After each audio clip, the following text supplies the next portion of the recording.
एक राजा था। वो राजा ब्राह्मणों को बुलाया, हजारों ब्राह्मणों को निमंत्रण दिया कि कल हमारे घर में आप सबका भोजन है, भोजन भी होगा और दक्षिणा भी मिलेगी। अब सारे ब्राह्मण आए, सब ब्राह्मणों को भोजन के लिए बुलाया।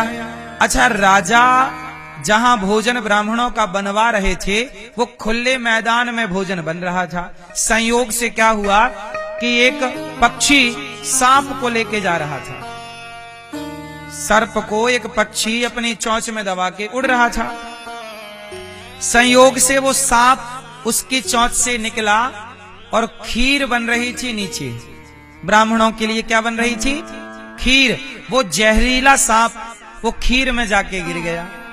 अब वहां पे कोई था नहीं उतनी देर, वो गिरा और खीर में, गरम खीर में वो तो मर गया, पर उसका जहर उस पूरी खीर में मिल गया। अब वो खीर हो गई जहरीली। अब सारे ब्राह्मण आए और सारे ब्राह्मणों को खीर परोसी गई। सारे ब्राह्मणों ने खीर खाई और जब खाई सारे पंडित जी बैठे बैठे लुढ़क गए। सारे ब्राह्मण मारे गए। जितनों ने वो खीर खाई सब मर गए।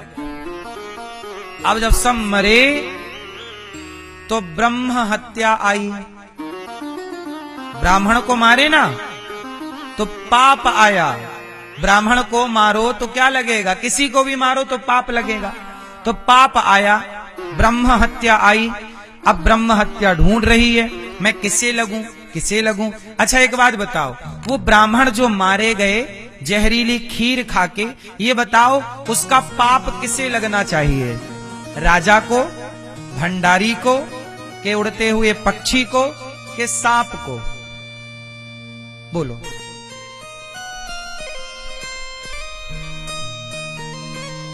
भैया गूगल से पूछ रहे हो किसे लगना चाहिए? नहीं बताएगा गूगल। सुनो, बताओ वो ब्राह्मण जो मारे गए, उन ब्राह्मणों की हत्या का जिम्मेदार कौन है? उत्तर, राजा। क्या राजा जिम्मेदार है? जिस राजा ने निमंत्रण दिया था, क्या वो राजा जिम्मेदार है? उत्तर, नहीं, वो जिम्मेदार नहीं, क्योंकि उसने थोड़ी खीर में जहर मिलाया, इसलिए राजा जिम्मेदार नहीं, राजा को पाप नहीं लगेगा। अच्छा, भंडारी ने क्या, भंडारी जो भोजन बना रहा था, हलवाई, क्या उस हलवाई को पाप लगेगा? क्योंकि हलवाई ने भी जहर नहीं मिलाया, उसका भी कोई दोष नहीं है, उसका कोई भाव नहीं था मारने का। अच्छा, तो क्या पक्षी को पाप लगेगा जो उड़ रहा था? नहीं, पक्षी तो अपने रास्ते उड़ रहा था।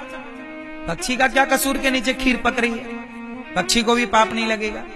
तो क्या सांप, सांप का क्या दोष? उससे तो जहां गिरा दिया जाएगा गिर जाएगा, वो तो चल के नहीं आया। अब बताओ पाप किसे लगेगा? अब भैया हत्या परेशान हो गई, ब्रह्म हत्या, यहां वहां घूमे, मैं कहां जाऊं, किस पे लगूं, किसे पापी मानूं? अब वो हत्या गई भगवान के पास, हे प्रभु न्याय करो, न्याय दो। भगवान बोले क्या तेरे साथ अन्याय हुआ? बोले धरती में इतने सारे ब्राह्मण मारे गए हैं, लेकिन मैं किसे लगूं? वो ब्रह्म हत्या कहां जाए? वो पापी नजर नहीं आ रहा है, पाप किसे लगे? भगवान बोले अच्छी कन्फ्यूजन है। भगवान बोले अच्छा कुछ दिन रुको, पापी मिलेगा जरूर, है वहीं आसपास, चलो। अब हत्या वहां नगर में रहने लग गई कि जो भी मुझे मिलेगा, जो भी लगेगा कि ये हत्यारा है, उस पर चढ़ जाऊंगी। अब वो पाप खड़ा है। अब क्या हुआ? अच्छा, राजा इतने धर्मात्मा कि राजा की कोई बुराई करने को तैयार नहीं, राजा को कोई गलत कहने को तैयार नहीं। तभी क्या हुआ, राजा की सेना में किसी एक व्यक्ति ने कुछ गद्दारी, कुछ गलत काम कर दिया, तो राजा ने उसे हटा दिया। चलो, जो गलत करेगा उसे हटा ही दिया जाएगा। तो अब जिसे हटाया उसकी जो मां थी, उस मां ने राजा की बुराई की कि राजा तो बड़ा पापी है, इसने ब्राह्मणों को मार डाला, कोई कहने को तैयार नहीं, ये राजा ने ब्राह्मणों को मार डाला, इसी ने जहर मिला के खीर में दे दिया और सारे ब्राह्मण मारे गए। अब जब ये बुराई कर रही थी तो वो जो ब्राह्मणों की हत्या का पाप था, वो जाके उस निंदा करने वाली माता को वो पाप लग गया। बोले मिल गई, ये रही हत्यारिन। अब वो माता को पाप लग गया। अब वो मैया को जब पाप लगा तो वो घबराई, तो उसने भगवान से कहा बाद में कि प्रभु मैंने तो कोई ब्राह्मण मारे नहीं थे, पाप मुझे क्यों लगा? बोले तुमने ब्राह्मण मारे नहीं थे, पर तुमने एक धर्मात्मा राजा की बुराई की थी। जो व्यक्ति निरपराध है, अपराधी को अपराधी कहना बिल्कुल सही है। अपराधी है, अपराध, चोर को चोर कहिए, बिल्कुल कहिए, अच्छी बात है, चोर को चोर कहिए, गलत को गलत कहिए, पर सही व्यक्ति को यदि आप गलत कह रहे हैं और गलत सिद्ध कर रहे हैं और आपके कारण उस व्यक्ति की छवि खराब हो रही है, तो इससे बड़ी ब्रह्म हत्या, इससे बड़ा कोई पाप नहीं हो सकता। आप किसी सही व्यक्ति को गलत कह रहे हैं, वो पाप है। इसलिए वो पाप किसे लगा? उस माता को लगा।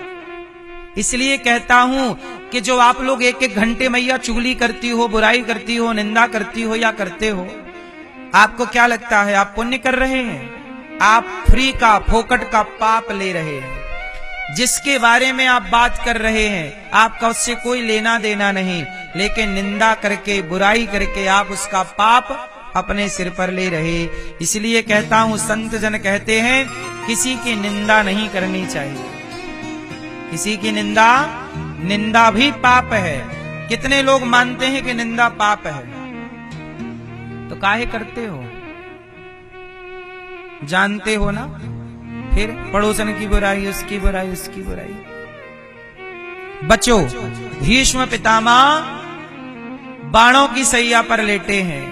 कहा कि मैंने कोई पाप नहीं किया, पर द्रौपदी तेरे वस्त्र को मैंने इन आंखों से खिंचते हुए देखा, इसी पाप के कारण बाणों की सैया पर लेट करके यह पाप मुझे भोगना पड़ा। तो पितामह जैसों को भी यदि कर्म का दंड भोगना पड़ा तो हमें और आपको भोगना ही पड़ेगा मेरी माँ। इसलिए अब भगवान भीष्म पितामह की परम गति हुई, समय अनुकूल आया, भीष्म पितामह की परम गति हुई। भीष्म पितामह का संस्कार इत्यादि किया पांडवों के द्वारा और सब भगवत धाम पितामह गए। इच्छा मृत्यु का वरदान था। क्यों इच्छा मृत्यु का वरदान मिला वो कथा फर्स्ट में मैंने आपको सुनाई, और शांतनु जी ने इन्हें इच्छा मृत्यु का वरदान दिया।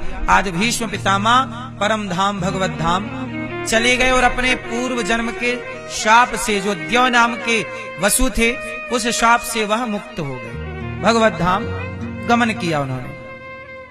भगवान कृष्ण अब पांडवों को सौंप के सत्ता द्वारिका गए। द्वारिका में भगवान का यथा उचित स्वागत हुआ।